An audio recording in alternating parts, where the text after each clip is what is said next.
Notre métier est l'un des plus beaux qui soient, car il donne place à l'imagination. Il force les hommes à sortir de leur peau, à s'évader.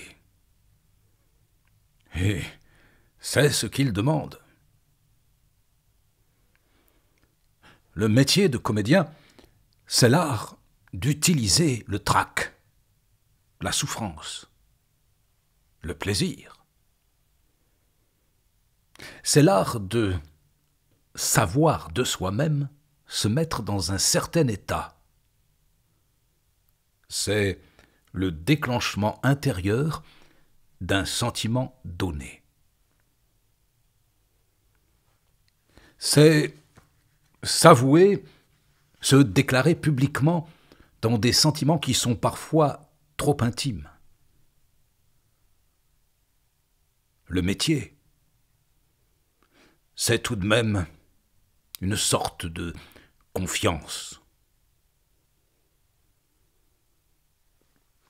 C'est le fait du comédien d'y être, en dépit de tous les embêtements.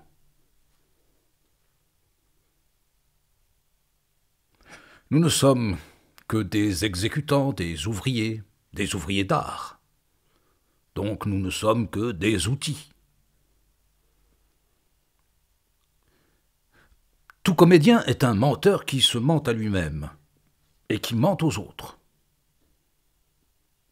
Il y a deux catégories d'acteurs. Les acteurs impudiques et les acteurs à pudeur, gênés devant ce qu'ils ont à dire. Le talent, ce n'est pas bien compliqué. C'est fait d'énergie, de persévérance et d'application. Il vaut mieux acquérir des dons que de les avoir en naissant. Nous avons tous autant de talents les uns que les autres. Ce qui nous différencie, c'est une persévérance dans un certain sens. Persévérance qui finit toujours par être récompensée un jour ou l'autre. Il y a, dans ce métier, au départ, une façon de savoir choisir. On ne devient pas quelque chose tout de suite dans une profession. Ce qu'il faut, c'est avoir une personnalité, c'est-à-dire une volonté forte de quelque chose. C'est le sentiment qu'on a de soi, le sentiment sans vanité, qui est important. Toutes les qualités qui sont en nous ne sont des qualités que dans la mesure où nous les employons avec intelligence dans notre métier. Seules les qualités qu'on développe sont des qualités.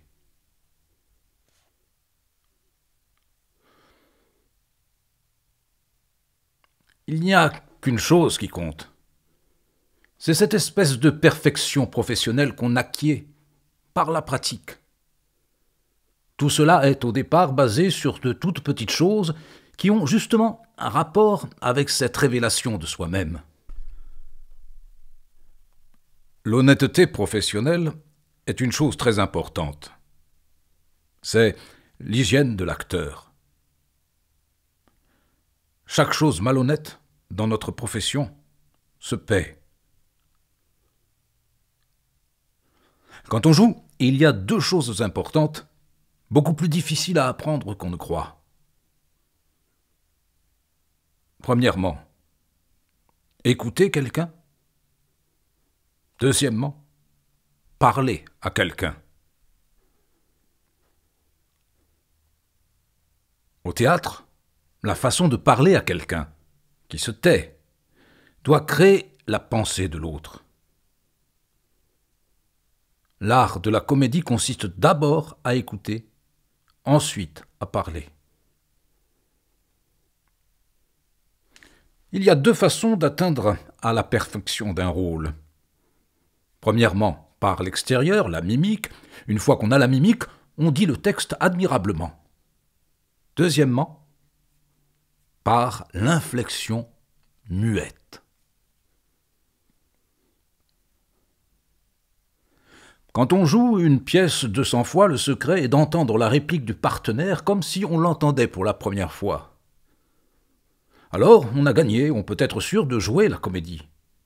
C'est ce qui donne une espèce de fraîcheur, de naturel. La répétition d'une pièce, c'est une façon d'apprendre à jouer la pièce, d'atteindre au sentiment d'une pièce. On est fait pour faire effort. Un moment arrive où l'effort devient agréable. Il faut avoir du mal à faire une chose, même facile. L'aisance ne peut arriver qu'au bout de l'effort. Il n'y a rien de plus difficile que d'exécuter assis confortablement dans un fauteuil. Il faut se méfier du confort sur scène. Il n'y en a pas. Le plaisir qu'on trouve à jouer la comédie est un plaisir supérieur au confort. Tout est à base d'inconfort sur scène.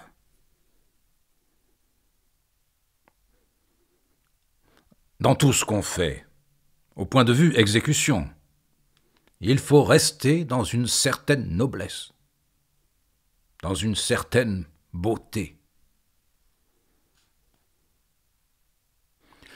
Les personnages sont beaucoup plus grands que nous.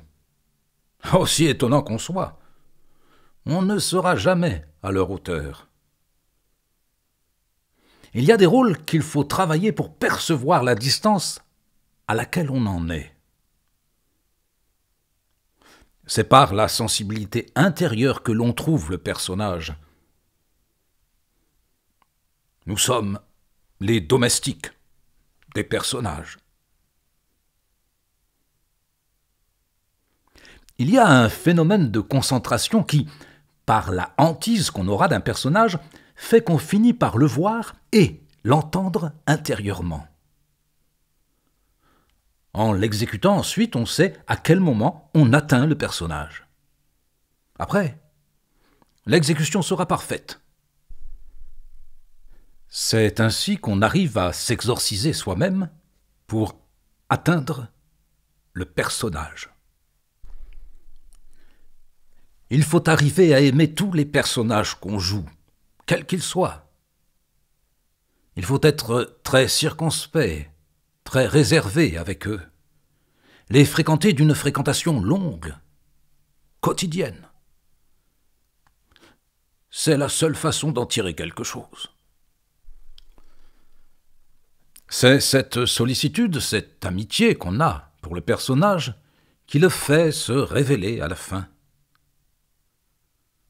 Les personnages ont la nécessité de parler et d'agir. Ce qui est important dans un personnage, c'est justement qu'il a quelque chose à dire. Il faut être secoué par son texte, trouver cette espèce de jaillissement qui est de la création de l'homme qui parle, c'est-à-dire l'auteur.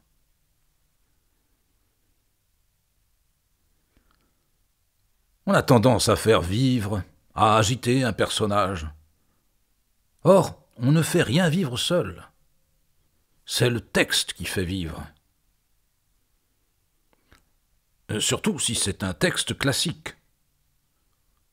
On joue un texte, une scène, avant de jouer un personnage. Si on prend le personnage à son compte, on l'efface. On ne le voit plus. Ce qui est théâtral, c'est les moyens qu'on prend pour s'adresser à un auditoire.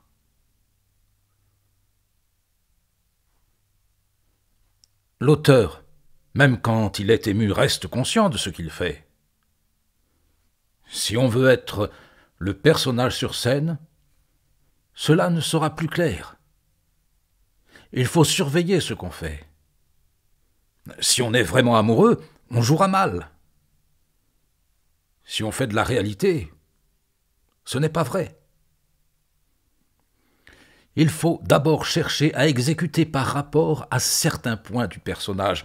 Il ne faut pas chausser le personnage, s'y faire confortable. Cela empêcherait d'exécuter la scène.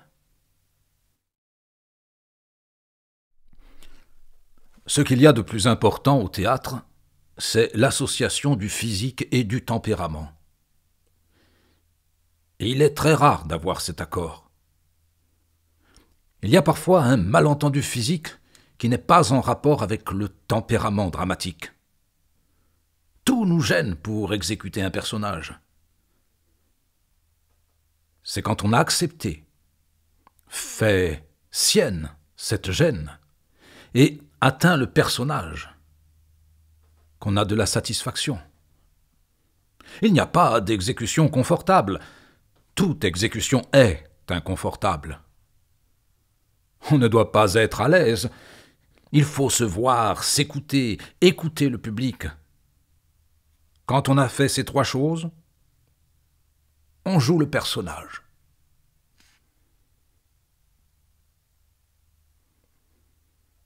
Ce qui est remarquable dans les personnages des œuvres classiques, c'est qu'on peut les jouer comme on veut. N'importe qui peut les jouer, car c'est avant tout basé sur l'exécution. Je ne crois pas qu'on joue un personnage. Le théâtre, c'est un lieu d'une particulière magie, le théâtre.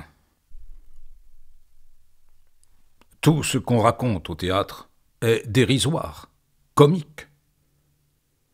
Ce qu'on dit du théâtre est à base de dérision parce que le théâtre est à base de sincérité et de grandeur. Le théâtre est une mode. Il a un caractère de mode, de changement, mais le fond subsiste. L'accord entre l'acteur qui entre en scène et le voltage du public est le miracle quotidien du théâtre. Du moment qu'on joue la comédie, on la joue pour les autres et non pour soi. Si on joue pour son plaisir, on n'amuse jamais personne. Jouer la comédie, c'est surtout écouter le public. Dans le contact avec le public, c'est le comédien qui donne la première étincelle. Au fur et à mesure qu'on joue, qu'on voit jouer, on écoute la réaction de la salle. C'est cela qui donne le sens du théâtre. C'est cela qui donne l'expérience. Après avoir observé les réactions du public, on connaît son rôle. Pas avant. Il faut que l'acteur, quand il travaille, soit renseigné sur le public. En général, l'audition qu'on a du public ne trompe pas. Une salle de spectacle, suivant la qualité du spectacle, reproduit le phénomène des vases communicants en physique. Nous ne sommes pas faits pour remuer les idées, mais pour les agiter, et de façon telle qu'elles touchent le public. Quand on parle à un partenaire au théâtre, on parle au public et non au partenaire. Il faut parler à un partenaire pour dire quelque chose au public. L'habitude d'affronter le public donne l'autorité. On pourrait tuer un acteur, aussi brillant soit-il, en le mettant sur une scène devant un public qui serait muet.